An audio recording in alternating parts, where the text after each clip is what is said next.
I like this HDD super plumb.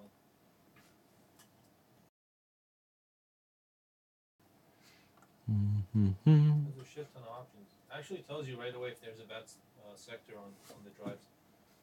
Which Okay. this doesn't.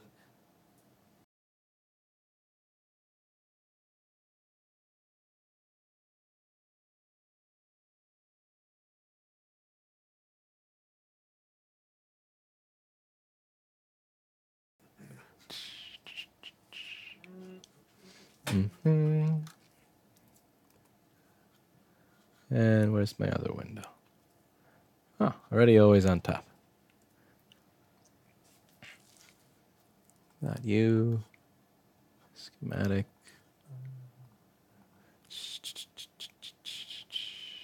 Where's 33, 32? 33, 32.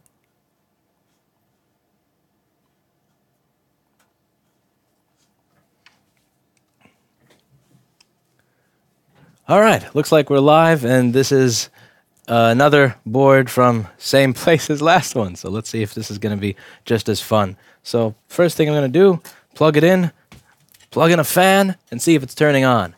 Now the first thing that I notice immediately as I look at this poor, sad little board is the heatsink on it is bent. So one thing you need to realize with the ones with this heat pipe on it is if you bend this, there's something in here that's going to be helping to transfer everything out to the side. And come on, focus.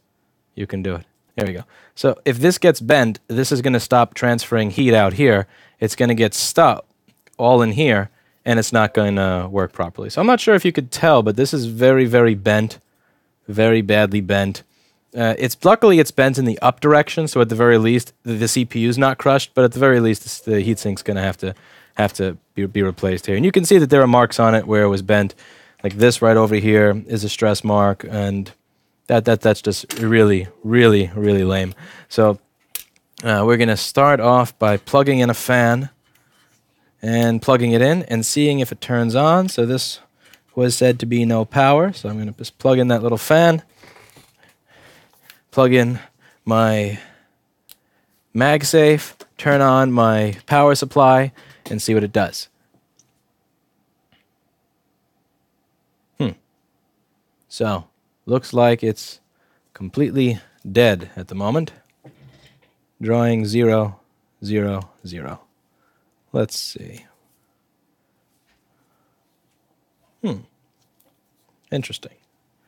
Ah, here we go. It's spinning after I touched it. So it's spinning.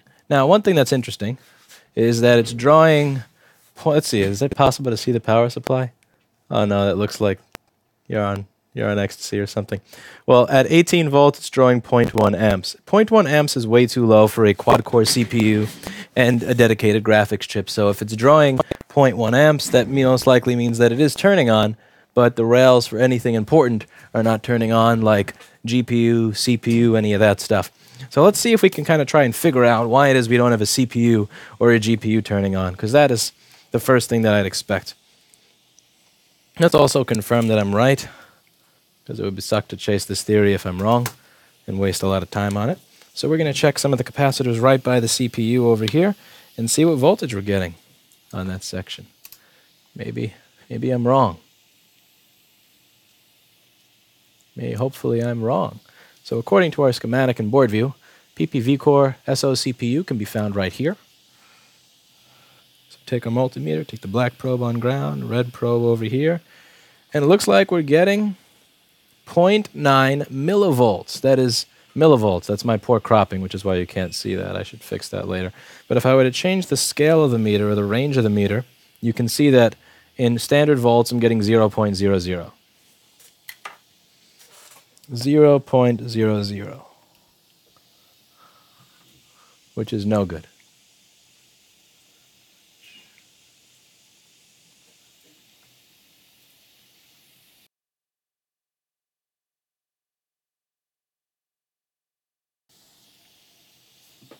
Now, let's take a look around the board and see if there's anything that looks like it could be causing that problem. So why don't I get any CPU vCore? So we're going to put the microscope in full view.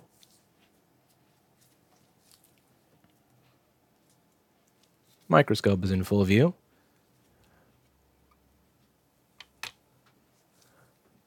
How much was the previous repair person paid to F up the board? Not sure. So nothing around here looks odd.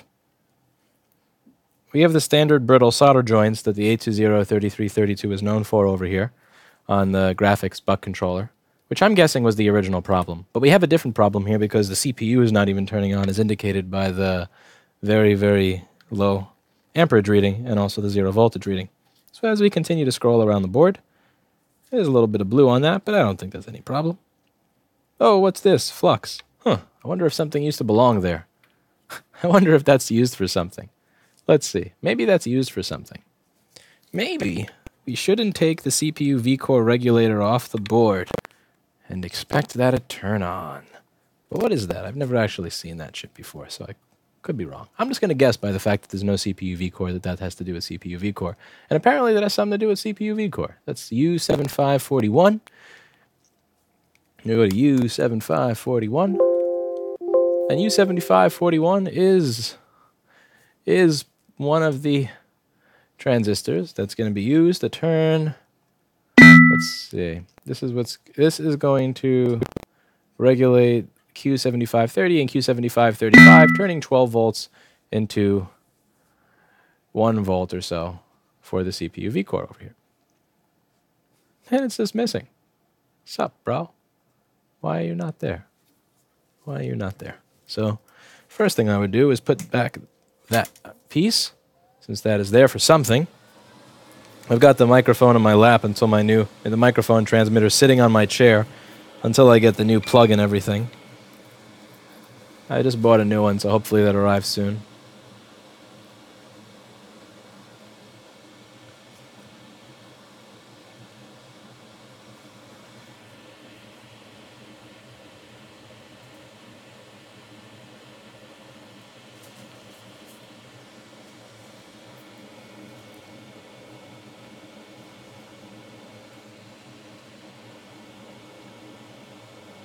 Maybe this will be the only problem.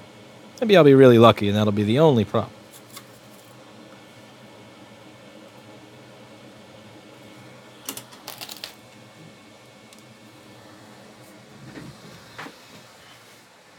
Okay, let's find the donor.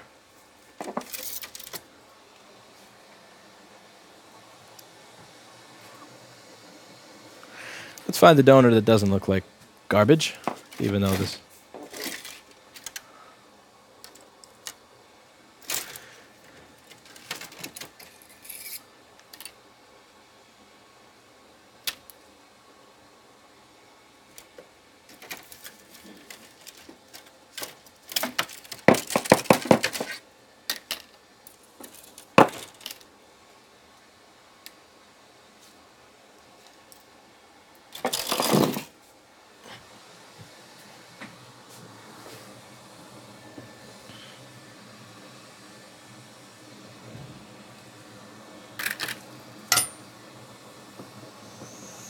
Okay, we're going to take it off of a donor.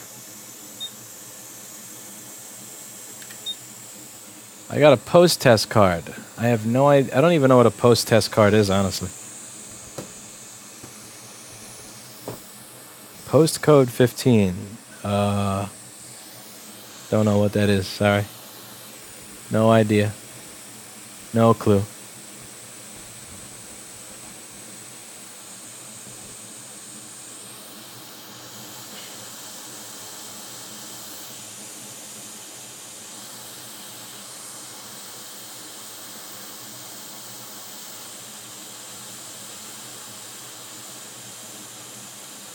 I have MacBook Pro mid-2012 worth getting the GPU fixed.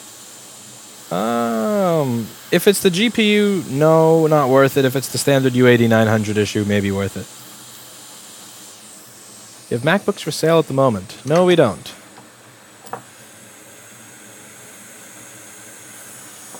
We were looking into getting some recycling contracts a few months ago, but I've not had any progress with that. Huh, such is life. Can't get everything. I think I did that video targeting school districts, but that didn't go over well. Went over quite poorly.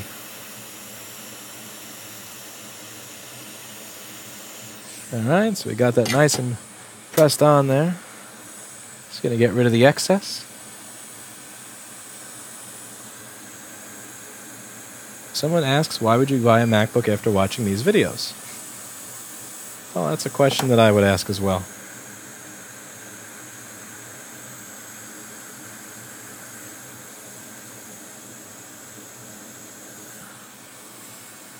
Does BIOS chip need to be present for one wire circuit to work? No.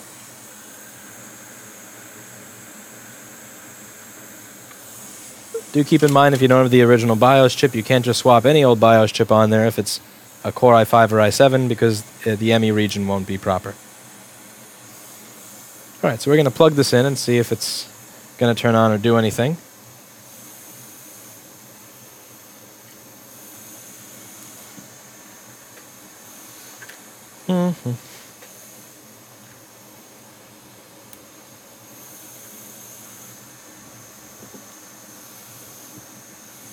Come on.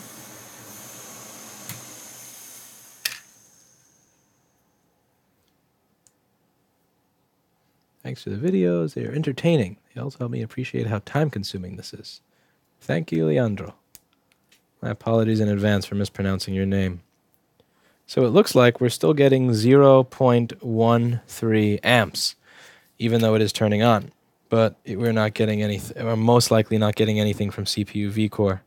So at this point, I would take a look at the circuit responsible for CPU vCore. And this is the IC responsible for it. Now remember what was the issue with our last board? Thank you for that. So remember, the issue with our last board had something to do with CPU IMVP time on. And you should know what that is at this point after watching my last video. Long story short, this chip is responsible for turning a high voltage into a lower voltage, and it does so by switching. The frequency of the switching is going to be dependent on the source voltage. You need more switching because you need more spikes of voltage for a lower voltage than you would for a higher voltage. So it has to know what it's working with, and that goes on the time on pin.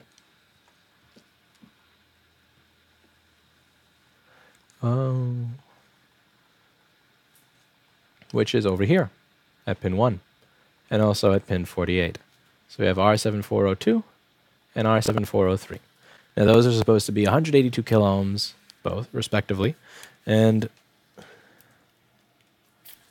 we should be getting 12 volts at the beginning of each. And we're just going to make sure that we are, because this place has a habit of liking to scrape that off, as we saw from the last board. Now, over here, you can see that each one of these has 12.6 volts. The opposite side is 0.5, but that's probably because the chip is pulling it down. We're just going to check the resistance of those two resistors. You never know. You never know. Could be bad even if it doesn't look bad. You have 181 kiloohms, which doesn't show up on the screen because the B&K software updates once every minute or so, and 181 kiloohms down there. I'm sorry to hear that, Brian W. So let's just take a look at this closely before we get to that. And tell me if you notice anything, for those of you who've been watching all the U8900 streams. Tell me if there's anything that you notice about the solder joints on this board. What do you think? What do you think of this? Let's see if I can get you a better quality image. I know YouTube is probably sodomizing whatever I send it.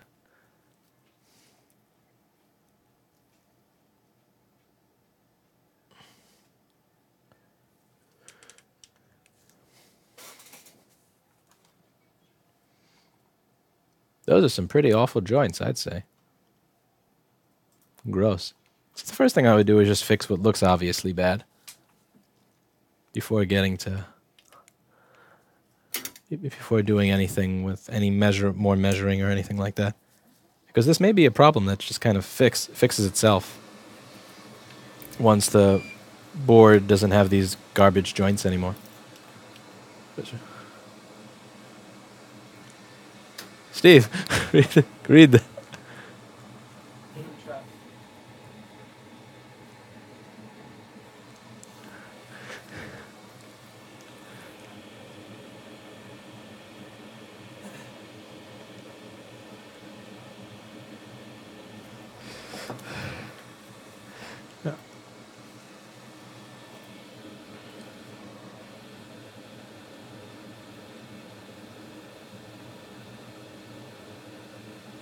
So we're going to add some flux and some lead-free solder, and we're going to have a bunch. And the reason I have this big ball of solder is because I want it to really suck up all of the old lead-free solder.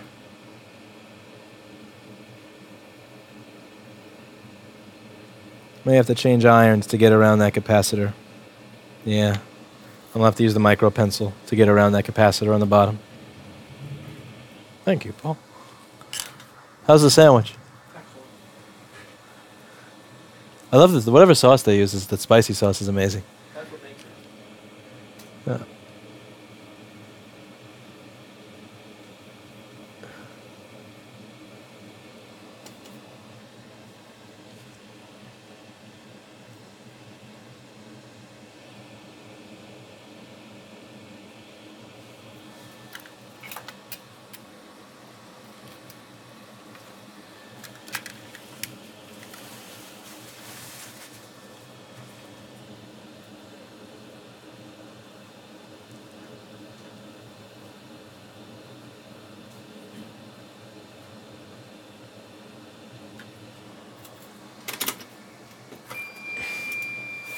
I wish they'd at least have a 3-second delay before it starts beeping. So you can race the beep. Yeah, I'd like to be able to plug this in before it starts beeping.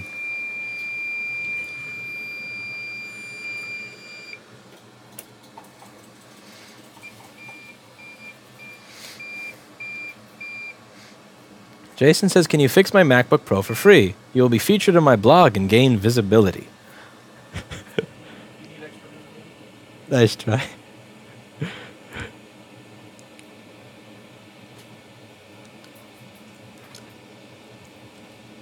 Okay, we've got that chip from all sides.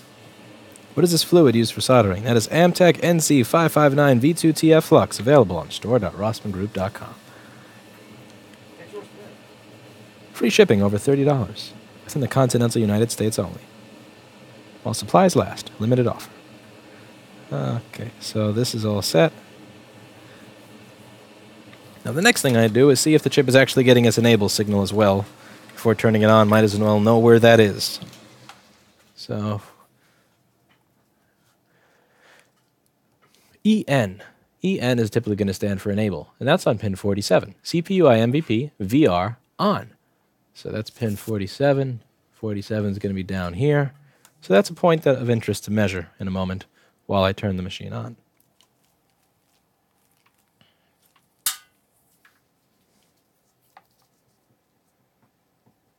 That was an advertisement. It sure was.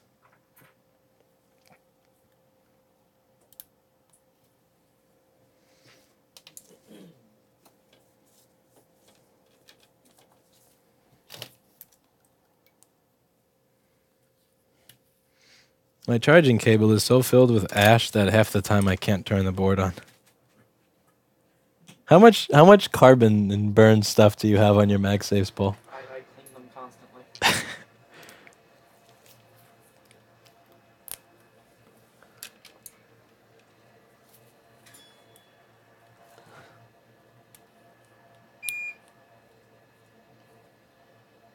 Come on.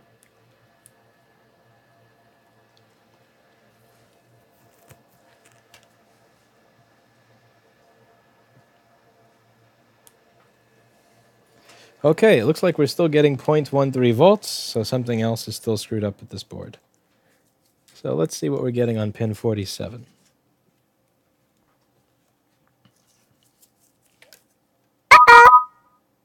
Uh-oh. That sound makes me good. I can't stand that sound either.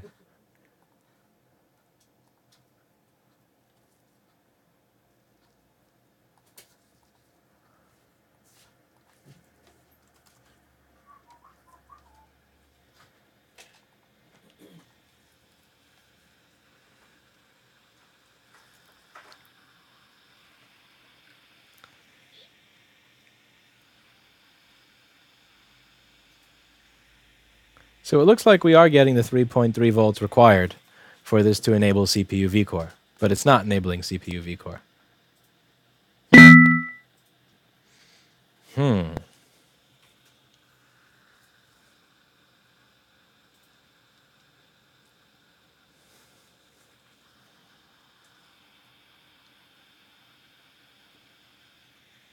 Yeah, that is 3.3 volts, all right. So it's being told to turn on, but it's not. And CPU IMVP ton, TON, time on, is getting what it's supposed to. Yeah, you're getting your 12.6. You're getting your 12.6. We replaced you.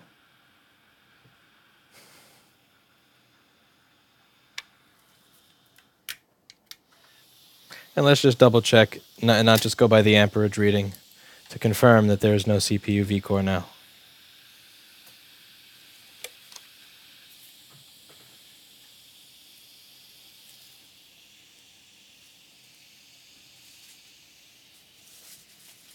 .8 millivolts, which of course is nothing. That is a straight up 0. Lame.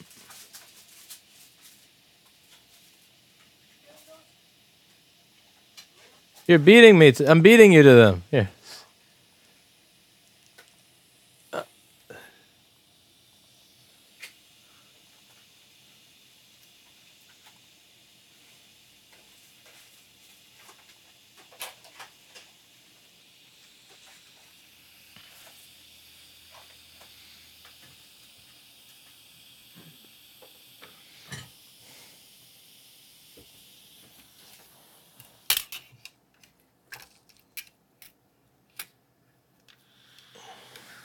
We're going to take a look around the board before I give you my final theory on this one.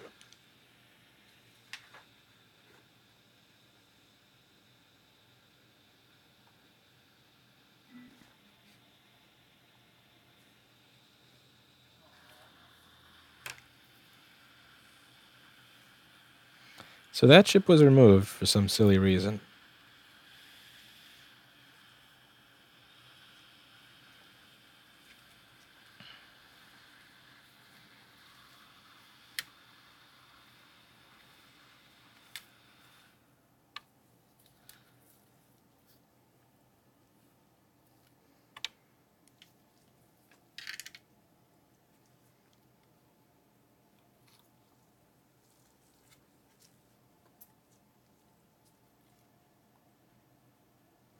My PC sounds do appear to be muted.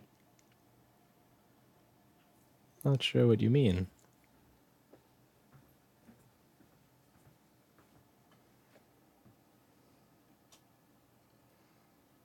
I think you're hearing my phone ringtones through my microphone here.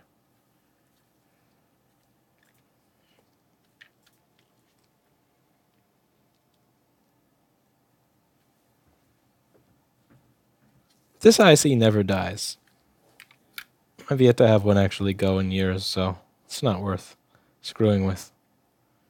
This goes regularly and will screw with GPU vCore. This was most likely the original problem with this.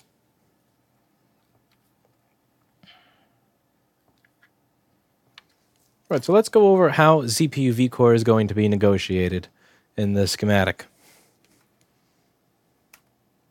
Oh, my shortcuts aren't working. Come on.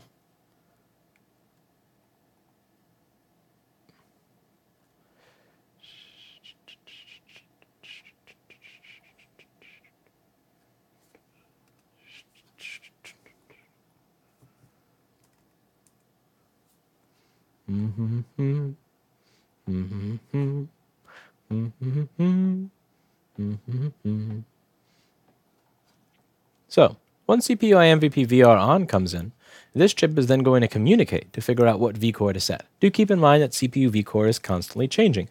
When the machine, particularly with a laptop, especially since they started getting stuff like Intel's SpeedStep and all these power-saving measures going, it's in C1E. It's going to use different voltages based on what it's doing. It's going to use less voltage in an idle mode than it is if you're playing a video game. And that is communicated with the CPU itself.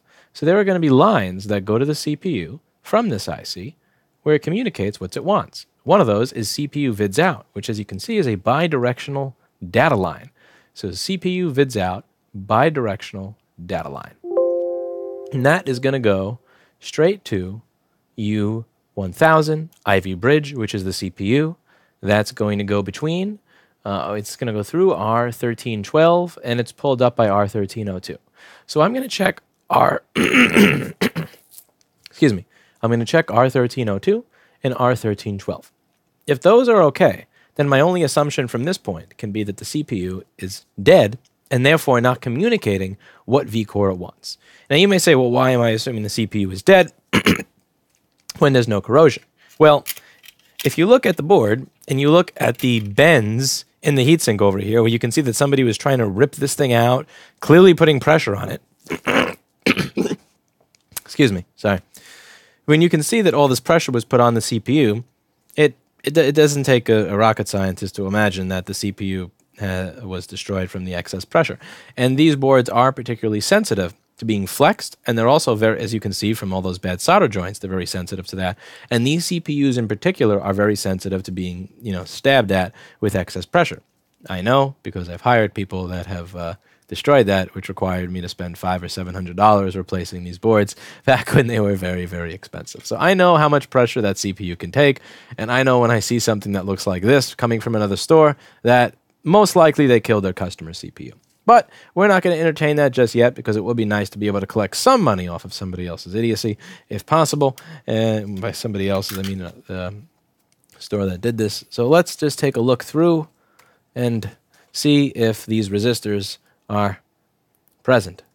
So first thing we're looking at is R1300, R1302, R1312, R1311, and R1310. These are the resistors that are going to allow communication between the CPU and the chip that supplies power to the CPU. So let's open up the board view software and get started. So we're going to go over here, and hopefully this mess is fixable. R1300, R1302. Those are the two pull-ups. And then we have R1312, R1311, R1310.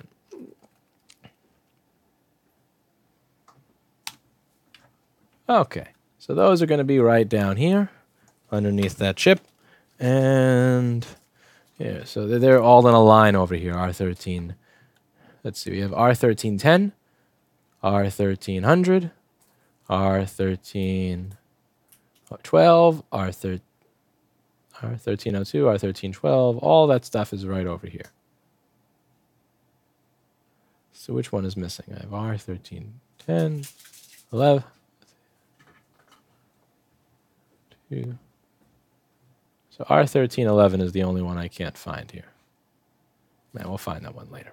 So if we look, each of these resistors looks perfectly fine. Nothing wrong with them. Ah, hit the wrong key. We're just going to measure them and see what they do.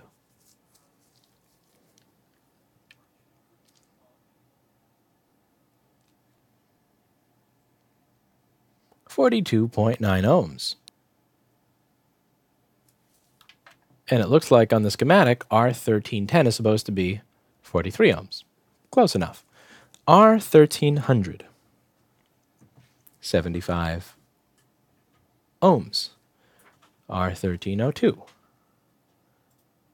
This is supposed to be 130 ohms. Sure, no, R13, is this R13? No, it says 65. That's fine. It's probably that because it's in parallel with other things. Remember, resistors fail up, not down. So if you get a value that's slightly lower, that doesn't mean that you're screwed. Over here, we get a value of 0 ohms for R1312, which appears to be a 0 ohm resistor. And R1311, let's just find you, even though let's face it, at this point, we know what's wrong with this board, and it has nothing to do with these resistors. R1311 can be found, let's see, right down here. And that's supposed to be another one that's 0 ohms.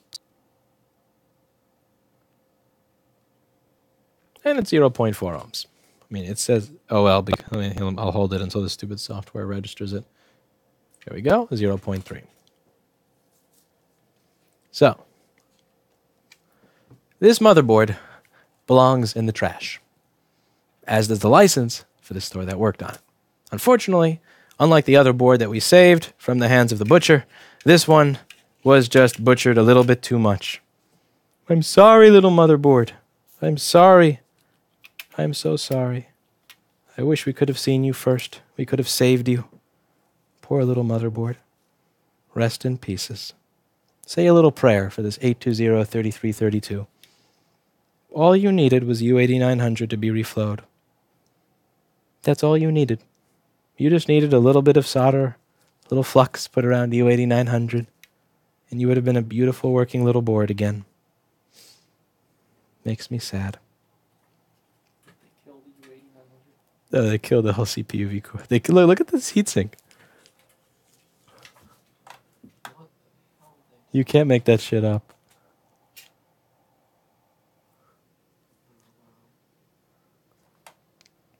Way to go. Great job, dumbass. Great job.